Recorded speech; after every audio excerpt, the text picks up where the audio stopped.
in, IllinoisPrep.com. Eric Seals, Skylar King, 8A football. We both went 10-6 in round 1 in 8A, both of our worst brackets.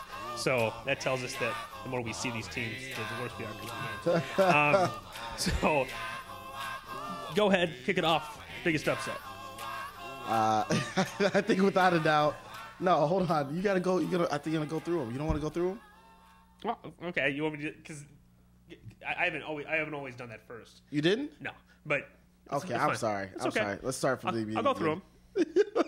You're an ass. I already know what you're trying to do. No, do it how you were doing it. Do it how you were doing it. Start the damn thing over again. Wait, you want me to do the same thing I just did? And you stopped it? Yeah. Okay. Start the thing over again. Fucker. Gosh. I was cringing waiting. No, I'll review. I really should review the scores first. That way they know what happened, and then we say what. Not that they're looking here for it anyway, right. But you're right. Okay. All right, welcome in 8A football. Eric Seals, Skylar King. As always, you can get us at Skylar iPrep, at Eric iPrep. Both 10-6 in this bracket, which, as Eric and I talked about, it just means the more we know about these teams, the worse we're going to do. So we'll quickly run down the results here. Waubonsie falls to Belleville East in a 1-16 matchup, 14-7, 40-13, April Central over Minooka. Another upset, in our opinion, Lockport, 18-15 over Simeon. 33-14, Bolingbrook over Neuqua Valley. Mount Carmel, 28-14 over my alma mater, Isdale Central. So Eric's alma mater already advancing farther than mine. Downers South, 37-24 over Naperville North. Brother Rice, 35-14 over Sandburg. Loyola, 35-0 over Evanston. 66-26, Dunbar over Taft. 45-42, LT over Bartlett. 27-0, Glenbrook South over New Trier. 35-13, Maine South over Curry. 31-28, Stevenson over York. 28-7, Palatine over Proviso West, and 27-21, Glenbard North over Barrington. So go ahead, kick it off. Biggest upset of the first round. I think without a doubt, it happens to be a game that we were highly criticized about, or you were really criticized because I don't exist. But it has to be the number one seed.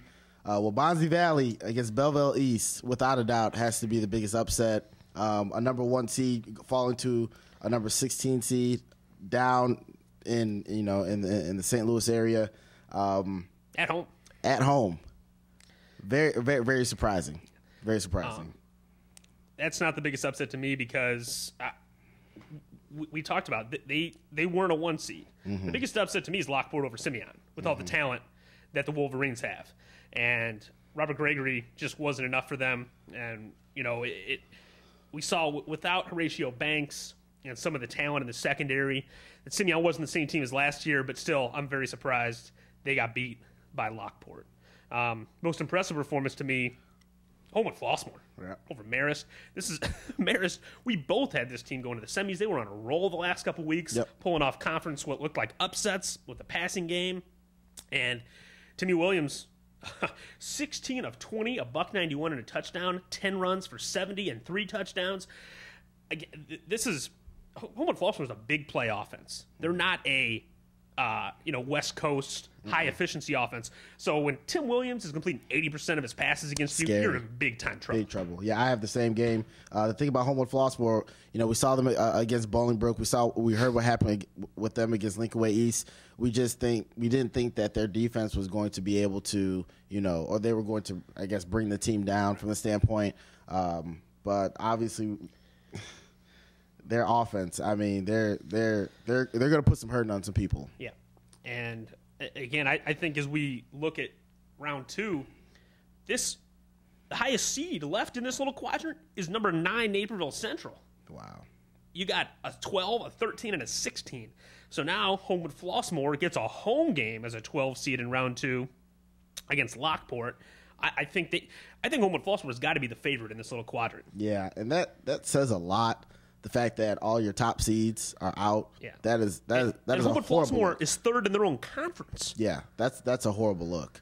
I mean, that says a lot about the selection, the teams, and it's actually unfortunate. It's really supposed to be set up so we're seeing these top seed teams play each other. And also, just another by the way, with the whole geographic thing, Belleville East has got to come up to the west suburbs again. That's 20 hours. Yeah, that's horrible. So we'll see if that's a Saturday game, that's, or otherwise, they pretty much have to miss school.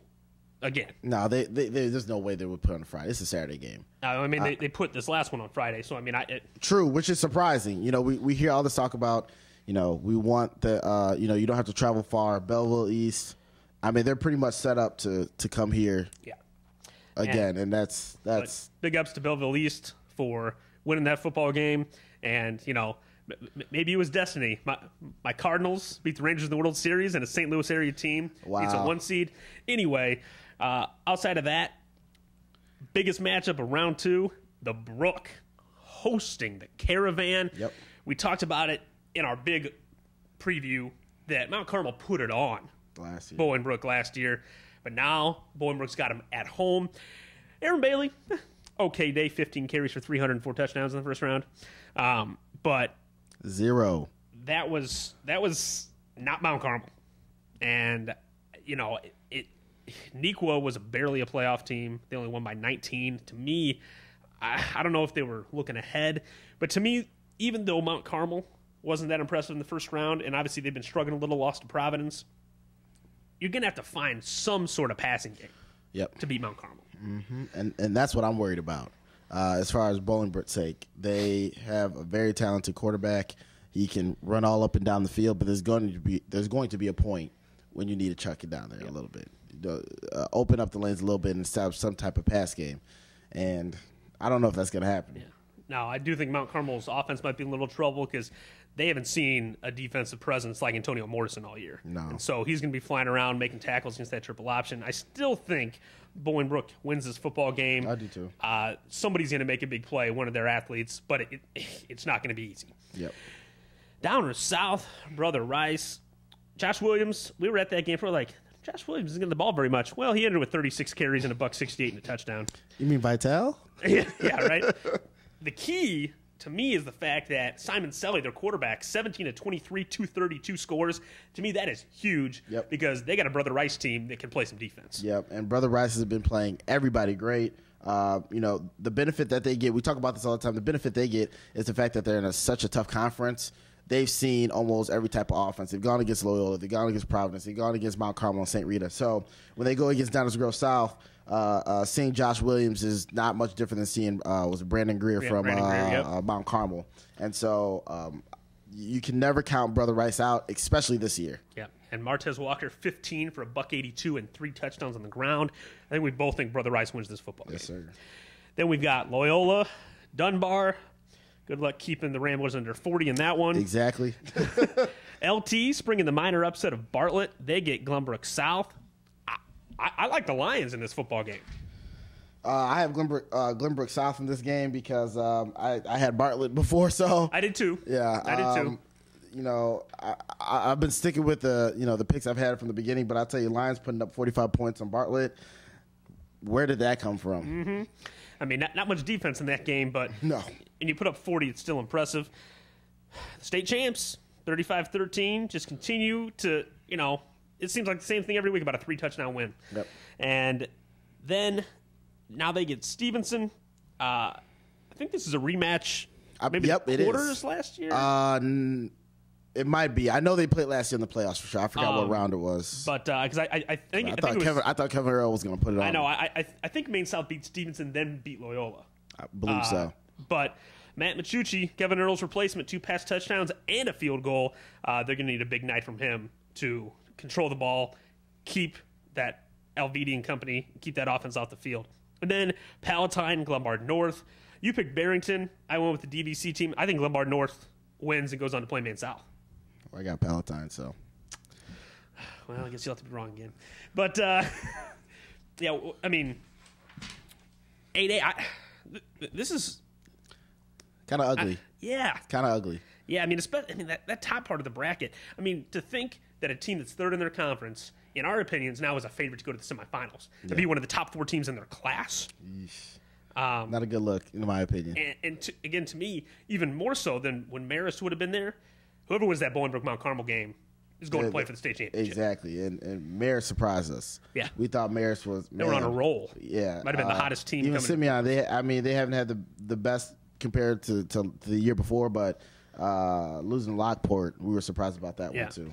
So again, That Loyola Maine South game, though, still on schedule to happen in the semifinals. That's the one everyone should be at. As long as Maine South can control the sideline. So there you have it. 8A football. For Eric, I'm Skylar. Come back when we're talking second round recap and quarterfinal preview next time here at IllinoisPrep.com.